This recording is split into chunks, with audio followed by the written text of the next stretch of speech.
And welcome back, everybody. We are continuing our press conference for Gladiator II, which opens Friday, actually Thursday night previews. This is the week. Yeah. I'm here with Paul Mescal, Academy Award nominee for After Sun. So, Paul, I got to ask, the first question I have for you is, going from All the Strangers and After Sun to a movie on the scope of Gladiator II, what was it like for you? The very first scene that you shot, and Sir Ridley Scott calls action. It probably goes how you imagine it does. Ridley doesn't wait around, so I think Ridley was pretty conscious with the fact that he wanted to start with a bang, just to kind of let me know what we were stepping into. So the first day was, I don't know if you've all seen the film, but it was the opening sequence in Morocco, the battle sequence.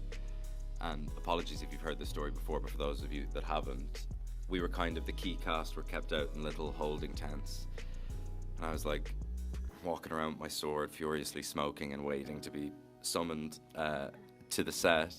And then we hear over the radio that Ridley Scott's coming to say hello, so we're waiting in the tent, and he comes in and he's smoking a cigar. And he looks at us and he goes, "Are you nervous?"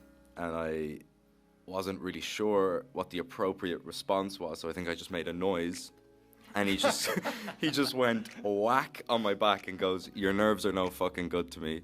Proceeds to go turn over the cameras, so we're walking onto the set, and that's when I saw the scale for the first time. So the first time I saw what we were dealing with was being recorded. And it's in the film. So yeah, that was the first day. But I think, aside from the kind of novelty of that story, it's a clever piece of direction for him to go, we're not waiting around for you to build into this. This is where you're going to live now for the next however many days that we're going to be shooting it. So I was really grateful for that kind of piece of direction from him. That really informed how you're going to make the film from that point forward, didn't it? Yeah, absolutely. And it kind of explained everything that I had my suspicions of with Ridley, was that like, the scale is the scale, and you're going to be confronted with it on day one, and that's his wheelhouse. They're the worlds that he builds. So I'm glad that we didn't do, say, kind of quieter interiors or anything like that to begin with, because that's, as you said, with something like After Sun or All of Us Strangers, that's more familiar territory. Mm-hmm. That very much is not. Yeah. Well, and away we go, as they say, right? Absolutely. So away we go with questions from Golden Globe members and Critics' Choice members.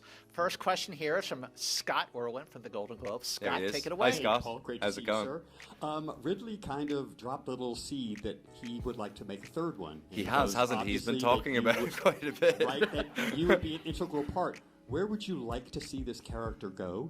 And also in the future, as we're talking about future films, you are in the process of making one that is going to take 20 years. You're doing Merrily We Roll Along. Yeah. How has that process just been, really, in a broad stroke? In broad strokes, to begin with with Merrily, we go and we shoot another section of it this December. But as Richard puts it, it's like it's a series of short films with friends over 20 years. And it very much feels like that. We shoot it for maximum about a week every X amount of years. That it's broken down, and if anybody's familiar with the musical, there's like very specific year gaps, so we observe those spaces. So I think after this year we have 5 years off, which is a really strange experience, but he made a great point that the less we talk about it, the more we'll be able to talk about it in 15 years, which I think is the benefit that I think he had when he was making Boyhood, which I don't think we have at the moment because people know about it. But I think when Rick was making Boyhood, nobody really knew about it. So I think we're trying to protect the working process of that as much as possible. And Gladiator 3, where do we want to go? Where do I want to... I think Ridley's made a point of, I don't know necessarily if you can go back to the arena as we know it.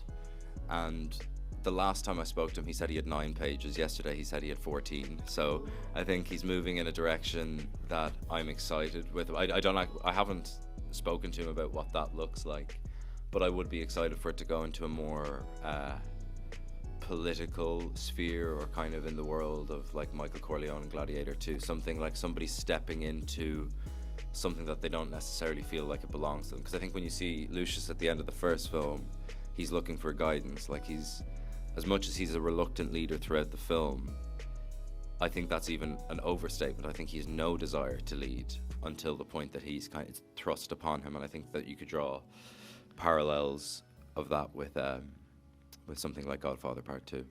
That's a great arc, by the way. I mean, famously, it's a great, for sure. Next question is from Maria Estevez. Maria, what's your question? How are you? How are you? I don't want to just be reductionist or objective, but we cannot overlook the fact that this is a movie that you and Pedro Pascal are fighting, and people are just going to the movie theater just to go to see you fighting shirtless. Is that something that you expected, that it was going to be a trend? No. No. How do you feel about being seeing you under the feminine guys? I mean, that's not that perspective is essentially none of my business, and I think if you go down the avenue of becoming stressed or concerned with like a female gaze or being objectivized, you just wouldn't get out of bed in the morning. But to your point, whatever gets people into the movie theater, happy days. But if you come for the shirtless fighting, stay for the Ridley Scott film. Whatever. Yeah. This really is a movie with a capital M. I mean, it's everything about it is made for the big screen. And even Ridley himself had said that this was the most epic and challenging film he ever made. I mean, have you had Ridley in this morning? Yeah, we just had. I mean, I've said this before in interviews, but the fact that man, and he hates talking about his age, and I totally get it because he feels younger to me than myself. Yeah. Like he could be the most entitled director, creative in the world, and I've never come across somebody with an appetite for work to the same extent that he does. He doesn't rest. He doesn't kind of thing that I find so that I have such admiration for him with is the fact that he doesn't really care at all about legacy. He wants to make films. He feels like it's the greatest privilege to make a film, so he doesn't want to protect anything. In fact, he just wants to accelerate, and I think that that's a real testament to who he is, and it kind of lets you know how little fear he has. The way he could go from Napoleon to Gladiator II is crazy. This is the guy who directed Thelma and Louise. Yes, exactly. That's my favorite of his films, but I'm in awe of him. Next question is from Margaret Gardner. Hi, Margaret. Hi, Margaret. Good to see you. How's it going? When we talk to actors, we hear that the lead sets the tone for the film. But you're on the set with Denzel Washington and Ridley Scott. So could you talk about how comfortable you are with leadership? Yeah. Because that's your character. And then also what it was like to be with these personalities.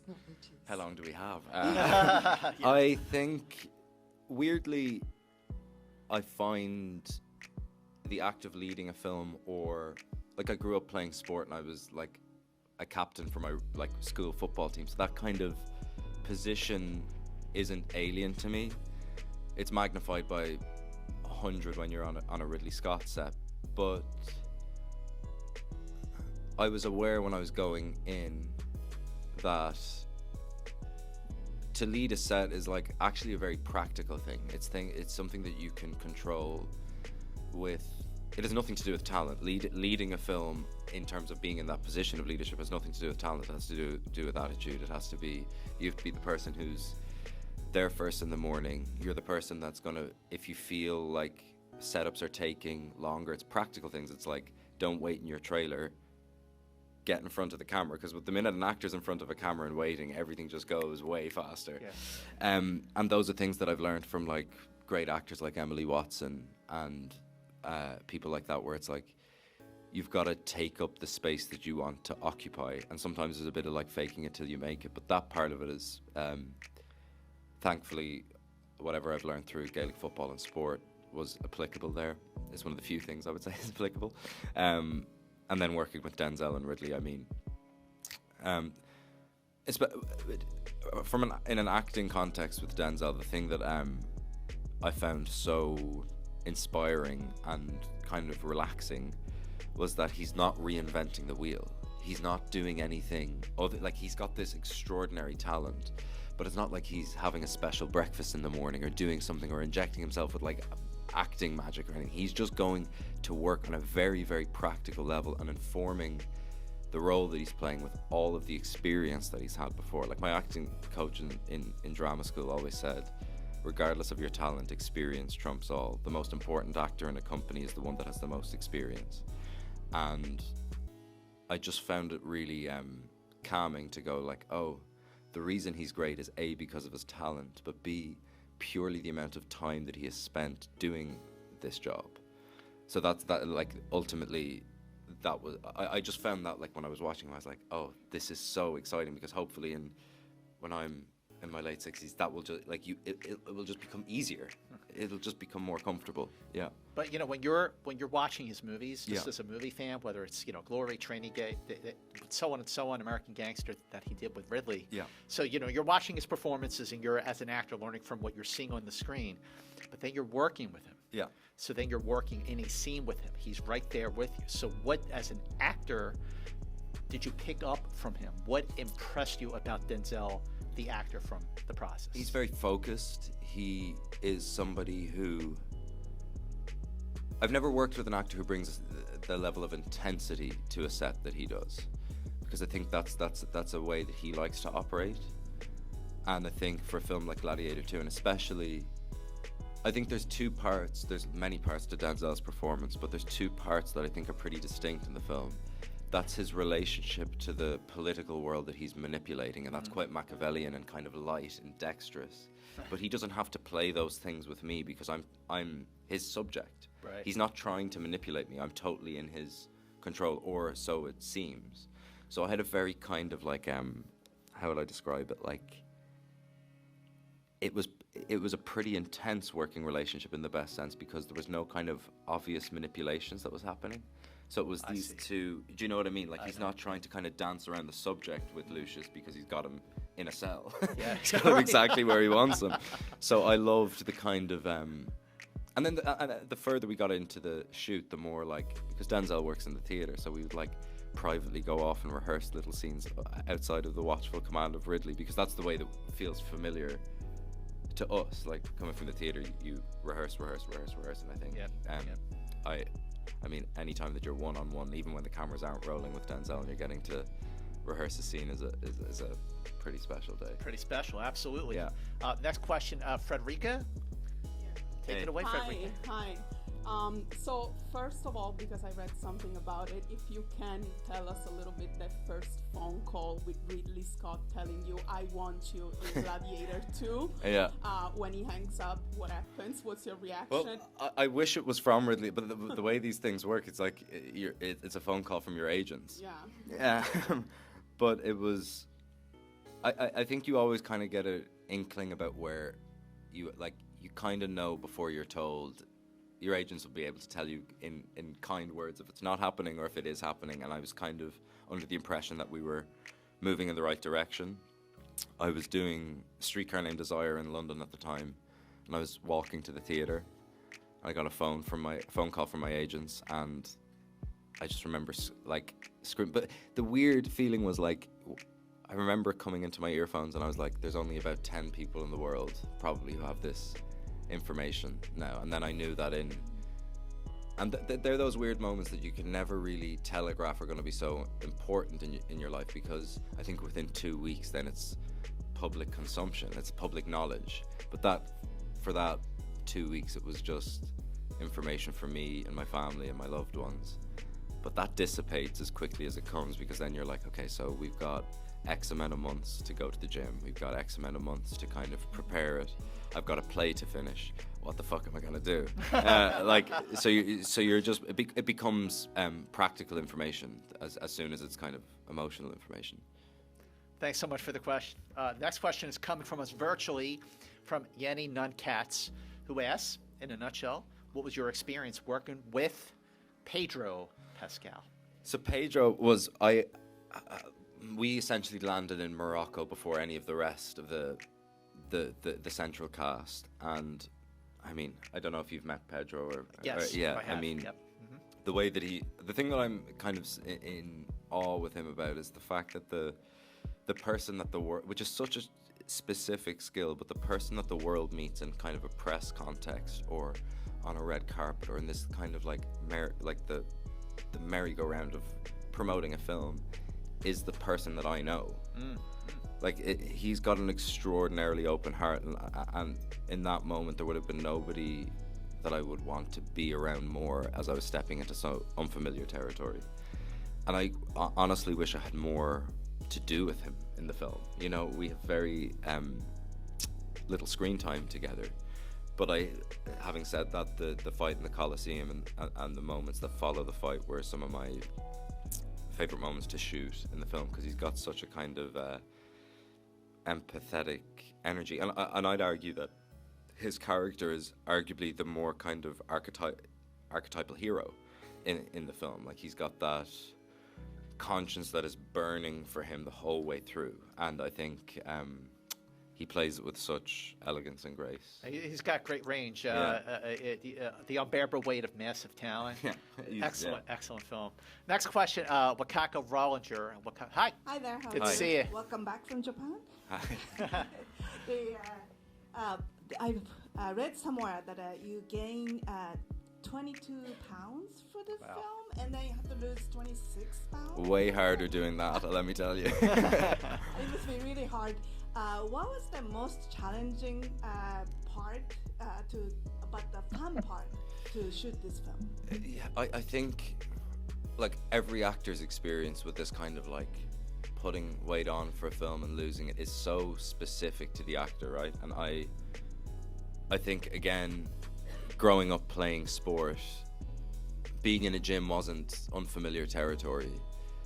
But I think the way the strike panned out, it was keeping all of that muscle on, and then I went to shoot History of Sound directly afterwards. So there would have been, say, 4 or 5 months, and then we had 7 weeks to lose. I had to lose 10 kilos. So actually, the last 2 weeks of the Gladiator shoot, instead of like lifting weights, my poor trainer saw the worst of me, because you're on a treadmill for an hour and a half and you've no energy. So I was not in the best form, let's say, for the last 2 weeks of the Gladiator shoot. But that honest answer, that was the hardest part of it. And the fun part was, like, I saw more of my trainer than I did my own family all of last year, like, sincerely. And it's a weird, you don't realize as an actor, or I didn't realize before this, that, like, people like that as part of your team are so important, because it's not about the end product. It's about the fact that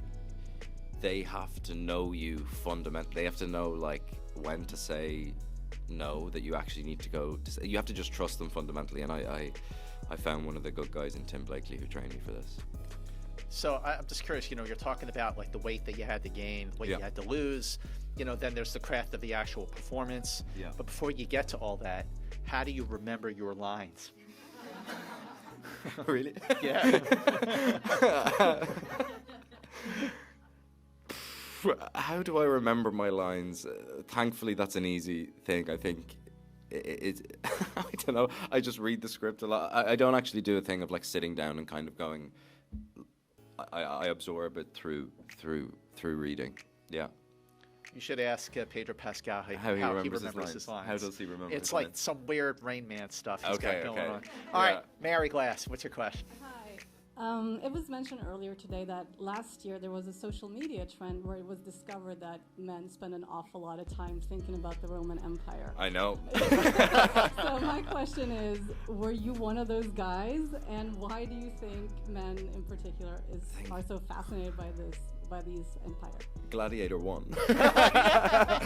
No, but honestly, I think that film brought ancient history back into the kind of cultural zeitgeist in a way that it hadn't been for so long. Like, I know that's 20 odd years ago now, or 24 years ago, but I don't know, I loved history in school. I had a fantastic history teacher, and we used to do these, like, speed round games where we would all line up in the middle of the class, like 1v1, and he would ask you questions on ancient Roman history, and you'd have to answer the quickest. So that in my head, whenever I think about the Roman Empire, I think about, like, first year history class with Mr. O'Donnell, who was my teacher.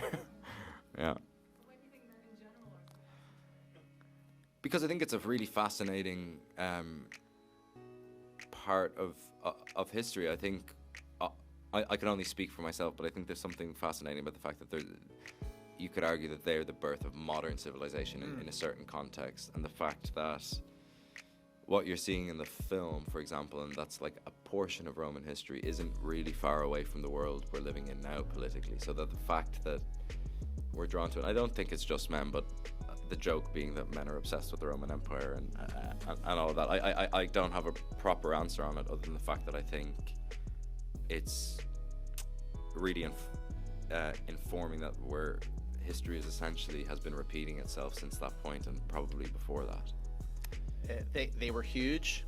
They were they lasted a long time, and they made roads. They made roads, and Ridley says that the concrete that they make, or the thing, like he said something in a press conference the other day that we still aren't able to make concrete the way that they were able to make it back then. They're still trying to sample it, that they don't know exactly why those roads have lasted 2,000 plus years. Amazing. Yeah. All right, Sylvia Natoli. Hi. So I wanted to ask you, because you've done theater, you've done TV, you've done movies.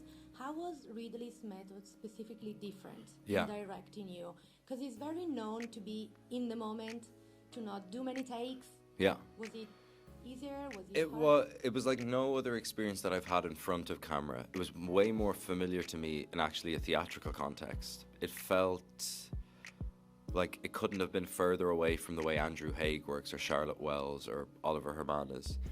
And part of that difference was the joy on this. It's like, you never want to get, I think comfort for an actor is death. So the fact that I know generally now how an independent single camera shoot works, I know what the rhythm of that is. So to go in for to a Ridley film, I was like, I don't have a clue what this rhythm is. So you're just kind of, it brings you back to your instincts. It brings you back to that feeling of like being in drama school and not knowing if you can act. That feeling of like, Ridley always talks about putting actors and his creatives on thin ice consciously, which I think is a really useful place to put yourself from time to time. But the only thing that I could rely on was the fact that it felt like being in like week 3 of a rehearsal room every day, where you've got the lines and everything under you. But the way that he shoots is like, you're not kind of trying to modulate between a wide shot, a medium, and a close-up, because he's shooting them all at the same time. So you're not worried about continuity, because you know that if you change it, it's all going to be picked up again on all the different versions of the coverage that he's shooting in one setup. So that's really freeing. But I think the thing that I enjoyed most about it was probably the discomfort, and I would like happily jump back into a film with him again at some point. Thanks very much for the question, and thank you for that answer. Next question is from Rick Hogg. Rick, take it away. Hey, how's it going? So I'm just going to ask you the American Bro question. Let's go. Push, pull, legs. Push, pull, legs. Yeah, so like putting on the weight, muscle and everything. Did you find that helpful for your choreography, like holding the swords, a shield, pulling the bow and arrow? And then I also read about your trainer saying that you didn't lie to him and said, I need to have a pint or a smoke every now and then. So what was the drink? The drink was whatever I could get my hands on. But the thing with that is like, if Tim had turned around to me and said, you can't do any of those things, I would have listened to him. It was just kind of me setting out the things that I think everything's got to be in moderation. It's like all of these things, it's like, then it stops being an enjoyable experience. But in terms of, I wasn't thinking when I was lifting weights that this is going to be great when I have to pull a bow and arrow, but the act of being in a gym and putting on muscle changes the way that you move physically. It gets into your psychology, which was the most interesting thing to me, where I was like, why am I doing this? I'm doing this, I'm putting this muscle on so that I can realistically tell an audience that this person can cause physical damage to another human being, which is a weird place to put your brain, but I found that was the most informative part about the training process, because I suddenly you start kind of walking, like it changes what maybe like hormonally or something, you're just kind of ready to fight the whole time. Okay, we have another in-person question here from Eric Anderson. Eric? Hey Eric. Hello, Paul. How's it going? Good, how are you? Yeah, good. I want to ask you about the movie in the context of your life before you became an actor. Yeah. Both how much Gaelic football helped Yeah. with the stunts, but also as a growing up watching this movie with your father. Yeah. And now he's watching you. Yeah. It's kind of like there's an emotionality to that question. I think I never, like, I don't know, you've kind of been across every moment of my career, so it's like not every junction that I feel like I've been talking about, I struggle with kind of sounding disingenuous to myself, because I'm constantly surprised by what's happened. Like 2 years ago it was an Oscar nomination, last year it was playing in Streetcar, this year it's Gladiator II. And the fact that not just my father, but the fact that my family were at a royal premiere on Wednesday and their son is leading the film isn't lost on me. But there's this weird thing that I have to be honest about. It's like I want the next thing. You know, I don't know where I learned that, but it's always been something that I can enjoy very not for a huge length of time. I think like in 10 years time I'll look back on especially these last 3 years, like in terms of what's gone on in my personal life and what's gone on in my professional life, and be like, you're doing well to put one foot in front of the other. if I'm being honest. But I don't have a proper answer in terms of what that actually means to me, other than the fact that I can see from the people around me that it's been a really special time. And of course you get little glimpses of that, like you're able to kind of zoom out and be like, remember this, because this portion of my career is happening now, but I'm not under any illusion that this is going to be sustainable for 25 years, nor do I want this level of kind of what's the word, like to be working the intensity, maybe this like to be working so much, like while I don't have a family or any of those things, now's the time to do it. But I am also looking forward to a time that I can just like disappear for a little while. You know. Last question for you. Listen, obviously you grew up with the first Gladiator film, so now you're in the second, which is a big, daunting task for many, many reasons. But really, Paul, I'm curious, like how much of Russell Crowe's performance as Maximus informed your performance, while also being conscious to make Lucius stand separately. Well, that's like, I learned a lot from doing Streetcar actually, because that's got a famous performance history, right? It's got one of those films that I seen before drama school and saw, like studied in drama school, Marlon Brando's performance. And the minute I was cast in it, it wasn't a decision in my head. It wasn't like, do I go back and watch it? It was like instant. I was like, you can't go back and watch this. And there was a similar feeling to that with Gladiator. The Gladiator one was more complicated because I learned a lot from asking Ridley why he cast me. And the big clue that I got was that Ridley cast me because he saw Normal People and Aftersun. So that immediately set me down the line of like, he doesn't, and I mean this with the greatest sincerity, I don't want to go and do a Russell Crowe on it. Like, because that's his wheelhouse. So I was trying to use the skills that I've learned from films that I love with all my heart, and Aftersun and All of Us Strangers and Normal People, and go like, if I'm going to stand behind this film in 10 years time and be proud of it, I can tell you I'll be a hell of a lot proud of it for the work that I did, rather than trying to regurgitate a performance that was famous because of what he did. That's not my job. That's not an actor's job. That's an impression and not a craft, I think. But having said that, the screenplay is informing you everything that you need to take from Russell's performance. And his spirit lives through the film because of what he did, which is such an amazing thing for me to like consciously essentially avoid it, but for his spirit to still come through is an absolute testament to the performance that he gave. But I think I knew that those moments of kind of DNA were in the script, so if I play those, I'm letting him in, and then for the rest I'm trying to use a performance style that I'm enjoying at the moment in films outside of something like Gladiator, and trying to bring it into into Gladiator 2. Scary thing.